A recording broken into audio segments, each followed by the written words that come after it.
Hello students, welcome to my channel CNCR Science and Math Concept.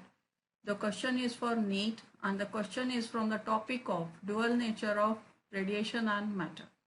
The question is, in a discharge tube, ionization of enclosed gas is produced due to collision between neutral gas atoms per molecule, positive ion and neutral atoms per molecule, negative electrons and neutral atoms or molecule, photons and neutral atoms or molecules.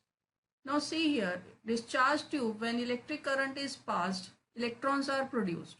And when electrons are produced and already the gas is present, so the gas present is neutral in the form of atoms or molecules. So it means the collision will be between electrons and neutral atoms and molecules. Hence we see from option C gives us the result that negative electrons and neutral atom molecules collide in the discharge tube.